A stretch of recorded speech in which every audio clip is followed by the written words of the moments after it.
เอาแล้วไงทุกคน คนลาวอยู่ที่บ้านของหมอพิมพ์ตอนนี้ก็กำลังตื่นตระหนกตกอกตกใจกันซะเหลือเกินกับเรื่องของอ่าข่าวเรื่องของน้ำมันหมดนะทุกคนเพราะว่าตอนนี้ก็อยากจะให้คนได้รู้เลยว่าอยู่ที่บ้านของหมอพิมพ์ทุกคนทุกปั๊มน้ำมันทุกปั๊มทุกคนผู้คนหน้าแน่นกันเหลือเกินในการต่อคิวรอท่าเติมน้ำมันใส่รถของตัวเองนะบางคนก็เอากะละมังเอาเฮ้ยไม่ใช่เอาถังแกลลอนนะเอาขวดน้ำตุกน้ำเนี่ยก็ว่าไปทุกคนมาซื้อมาต้งเอาน้ำมันเพื่อจะไปไว้ใช้เพราะว่าได้ยินข่าวมาว่าอาจจะเกิดน้ำมันขาดแคลนนะทุกคนเหมือนกับช่วงที่อ่าโควิดนะที่ผ่านมานั่นแหละทุกคนก็ถือว่าเดือดร้อนกันในช่วงโควิดนะทุกคนหลังจากที่ว่ามีบทเรียนในครั้งนั้น และล่าสุดทุกคนก็เกิดขึ้นอีกตึมหอบหนึ่งเกิดขึ้นอีกตึมหอบหนึ่งแล้วโอ้โหหลายคนคงจะไม่อยากเชื่อดอกเดี๋ยววันนี้บ่พิมพ์มีคลิปมาให้เบิ่งคลิปปั๊มน้ำมันจากเมืองลาวบ้านของบ่พิมพ์นะทุกคนตามแต่ละจังหวัดของเมืองลาวทุกคนเดี๋ยวเราจะไปรับชมคลิปนำกันว่าผู้คนจะหนาแน่นขนาดไหนในการต่อแถวต่อคิวกันใส่น้ำมันเติมน้ำมันรถของตัวเองทุกคนไปเบิ่งคลิปกัน มากันแล้วทุกคนก็นี่แหละก็คือสิ่งที่คนลาวหลายคนตื่นตระหนกตกใจกับข่าวเรื่องของน้ำมันว่ามันจะหมดนะทุกคนตามแต่ละปั๊มบ่ว่าจะเป็นในตัวเมืองชานเมืองนอกเมืองทุกคลิปที่ทุกคนจะได้เห็นต่อไปนี้หลายคนอาจจะตกใจเพราะว่าอยู่ที่เมืองไทยก็บ่พิมพ์ว่าน่าจะเป็นปกตินะเพราะว่าคือข่าวที่เมืองไทยบ่พิมพ์ก็ติดตามอยู่ว่า น้ำมันอยู่ที่ประเทศไทยก็ยังสามารถใช้ได้เป็นระยะเวลา61วันหรือ60วันก็ประมาณสัก2เดือนกว่านะทุกคนแต่ที่น่าตกอกตกใจนี่แหละทุกคนก็คืออยู่ที่เมืองลาวก็คือว่าตอนนี้ก็มีหลายคนพี่น้องชาวลาวนะบ่ว่าจะเป็นผู้เล็กผู้ใหญ่ผู้น้อยผู้กลางคนน้อยคนใหญ่คนแก่เนี่ยก็ไปเติมน้ำมันกันหมดทุกคน รถมอเตอร์ไซค์รถยนต์รถตู้รถขนาดใหญ่18ล้อ19ล้อยังก็ว่าไปทุกคนทุกปั๊มมันเต็มจริงๆทุกคนทุกคนเชื่อบ่ว่าตั้งแต่มื้อวานนี้เป็นต้นมานะหลังจากที่มีกระแสการแชร์ข่าวเรื่องของน้ำมันจะหมดอยู่ที่เมืองลาวนะทุกคนพี่น้องชาวลาวอยู่บ้านก็มาพิมพ์ทุกคนเข้าพากันไปเติมน้ำมันเยอะมากนะเยอะจริงๆเลย มันจะเริ่มเต็มปั๊มเกือบหมดทุกปั๊มประมาณสักช่วงบ่ายๆแก่ๆนะทุกคนเกือบเย็นนี่แหละซึ่งว่าตกมาตอนเย็นทุกคนแน่นกันเลยจนมาถึงปัจจุบันก็คือตอนนี้เกือบครบ24ชั่วโมงกันแล้วทุกคนเพราะว่าเพราะว่ามีการเสกข่าวลือกันว่าหลังจากที่มีการอะไรนะเขาเอิ้นการการสู้รบใช่ไหมอยู่ที่ต่างประเทศนะ หลายคนก็คงจะรู้แล้วแหละก็คือมีน้ำมันอ่าอาจจะจำกัดลงนะกับการเติมน้ำมันของแต่ละคนเพราะว่าบางบางคนก็ไปเห็นข่าวมาแล้วก็มาบอกต่อๆกันโดยที่บ่ฮู้ว่าเป็นมูลความจริงหรือบ่นะทุกคนเป็นข่าวที่แบบก็เป็นยังไงอะ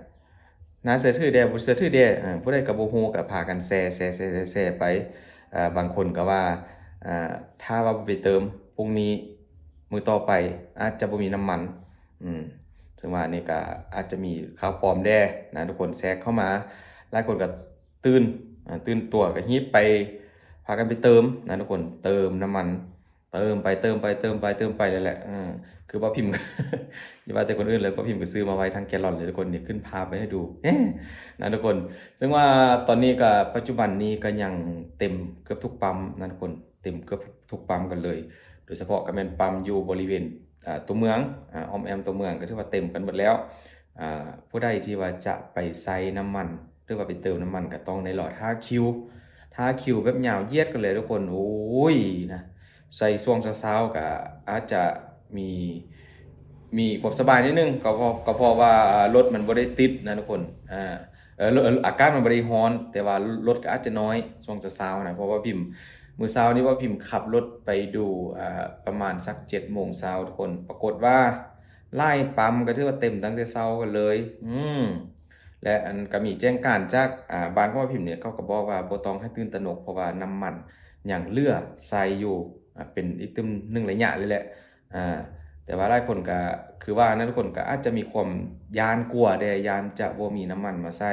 ก็เลยว่าพากันไปเติมไว้ป้องกันไว้ดีกว่าแก้กันไว้ก่อนดีกว่าแก้นะทุกคนก็ถือว่าไปซื้อมาไว้แล้วก็เติมใส่รถของตัวเองเต็มทั้งทุกคันแล้วก็ต่อมาก็คือมีแจ้งการจากเมืองไทยแหละเขาก็บอกว่าน้ำมันที่ว่าไทยส่งมาให้ลาวนี่ก็มาขายที่ลาวนี่ก็ถือว่ายังมีส่งให้ปกตินะทุกคนตามคลิปที่ได้เห็นนี้เลยเพราะว่ารถขนส่งน้ำมันจากเมืองไทยก็ยังเดินทางมาที่เมืองลาวอีกตึมหลาย10คันกันเลยนะทุกคนรถขนาดบรรจุน้ำมันแบบหลายๆลิตรนะทุกคนถือว่าตอนนี้ก็เดินทางข้ามมาถึงลาวเมื่อวันที่2ก็คือเมื่อวานนี้นี่ทุกคนนี่แหละก็คือสิ่งที่ หลายคนยังตกใจว่าพิมพ์ว่า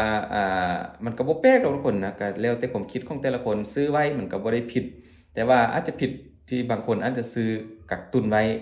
เยอะเกินไปแล้วผู้ที่มาทีหลังอาจจะบ่มีน้ำมันใช้ก็บ่แน่คือกันนะแต่ว่าหลายคนก็อาจจะคิดเห็นเมื่อช่วง5-6 ปีหลังก็คือช่วงโควิดนั่นแหละนะอาจจะมีบทเรียนในเรื่องนั้นแล้วก็เลยว่าพากันซื้อเก็บไว้หรือว่าไปเติมไว้ก่อนดีกว่าจะมีปัญหามาแล้วแบบไปทำงานก็สิบ่ได้เพราะว่า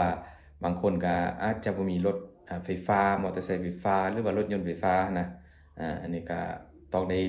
เอาน้ำมันเตรียมไว้ก่อนนะทุกคนก็ถือว่าบ่ได้ผิดนะแต่ว่าต้องเซฟข่าวอยังมีสติหลายคนอาจจะถามมาแล้วปัจจุบันนี้เด้ยังมีน้ำมันใช้หรือบ่จนมาถึงตอนนี้เพราะว่าเริ่มมีการอะไรนะตื่นตระหนกกันตั้งแต่มื้อตอนช่วงบ่ายแก่ๆเมื่อวานนี้แล้วมาฮอดมื้อนี้บ่พิมพ์ไปดูมาเมื่อสักครู่ทุกคนประมาณสัก4โมงเย็นยังปกติทุกคนก็ถือว่าคนก็ยังเต็มทุกปั๊มอยู่ หน้าแน่นทุกปั๊มคือเก่านะแต่ก็รู้สึกว่าค่อนข้างที่จะเบาบางลงแล้วหลายคนก็อาจจะเริ่มใส่กันตั้งแต่ตอนเย็นวันนี้กลับมาถึงช่วงเช้าๆจนมาถึงตอนเที่ยงเนี่ยก็อาจจะเริ่มรถของแต่ละคนก็อาจจะเริ่มเต็มถังกันหมดแล้วแหละตามปั๊มบางปั๊มก็เริ่มเบาบางลงนะทุกคนแต่ก็ยังมีอีกเติมหลายจังหวัดนะบางจังหวัดก็ยังคงเติมกันอยู่ทุกคนเพราะว่าหลายคนก็ยังห้ามีเวลาออกมาเติมอาจจะเฮ็ดให้รถติดกันแด่บางสถานที่ทุกคนรถติดยาวเป็นหลายร้อยเมตรเลยแหละบางจุดก็อาจจะเป็นถึงเป็นกิโลก็มีนะในเมื่อวานนี้หรือว่าเมื่อช่วงเช้านี้นะทุกคนโดยเฉพาะก็แม่นรถหนักทุกคนรถหนักบ่รถที่ว่าเป็นรถหัวลากรถเดินทางไกลหั้นน่ะรถขนาดใหญ่ก็มีการมาต่อแถวกันแบบยาวเหยียดเพื่อจะเติมน้ำมันแต่ว่าหลักๆก็คือจะเป็นรถยนต์ส่วนตัวมอเตอร์ไซค์กับรถตู้นะคนที่ว่าจะเยอะที่สุดในช่วงวานนี้กับมื้อเช้านี้แต่ว่ารอท่าเบิ่งว่าอีกตึมสัก2-3วันข้างหน้านะทุกคนว่าอ่าน้ำมันยังจะมีอยู่ปกติหรือบ่เพราะว่าบางคนก็ยังระแวงอยู่ยังกังวลอยู่ว่า